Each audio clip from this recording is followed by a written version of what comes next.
Sometimes the look of an old house has a way of staring back. They do not build them like they used to. And the sounds heard within do all the talking.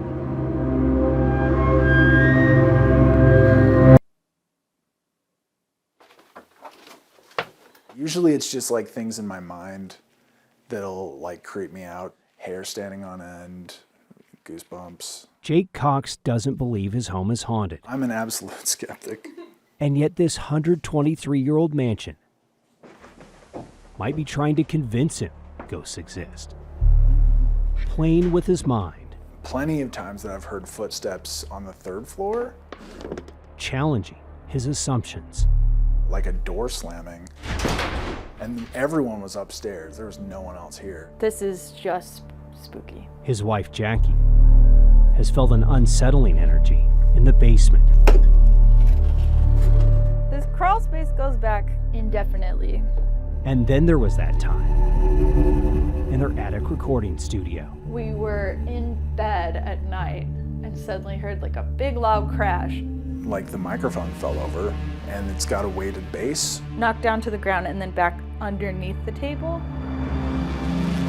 The couple says they'd be surprised if it was the man of the house. John Browning, he's the gun guy. John Moses Browning, famed firearm designer, once lived here with his family. Utah's state gun, the Colt 1911, would have been invented here in this room. Whether Browning or any of his relatives still inhabit these spaces is unknown. It would just be solid ghosts. There'd be no room for ghosts to move around. But with so much mystery that lingers. A team of paranormal investigators. So we'd like to have you do a walkthrough first. Hope to uncover answers. We'll see what happens. Chris Harmon and his WASP crew brought a medium who picked up on a name of one of Browning's sons in the basement. I can hear L-R-Y, Leroy, or like Larry. And then sensed a fatherly presence in the second floor bedroom. This room carries a lot of very strong protective male energy. An energy the homeowners have felt themselves. That calm feeling of like protection and safety and just peace.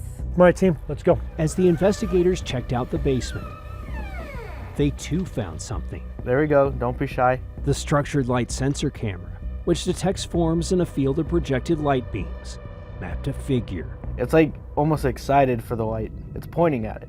And when the crew moved closer to the crawl space, What the heck's going on with that one? Right there. the SLS camera captured an intelligent response. Can you wave your left hand? There it is, left hand. It was far from the only one of the night. Mr. Browning?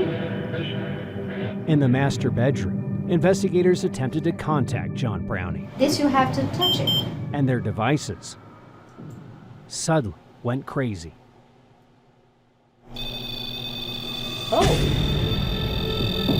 If I need to leave, I'll be more than happy to. It appeared whatever it was didn't like Harmon or news reporters. Yeah, the minute you came in, Andrew, he got a little bit uneasy. He just did not like men being in his room.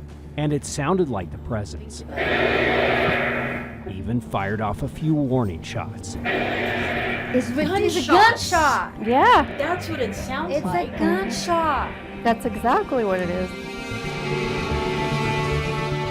Was this actually John Moses Browning protecting his turf? Mr. Browning, would you like us to leave? Yes. We got definitely something very interesting in that room. The owners of the Browning mansion may not believe in ghosts, Everybody leaves their mark, I guess. but this investigation only raised more questions about what their home Nobody's ever truly gone. is trying to tell them. Andrew Adams, KSL 5 News.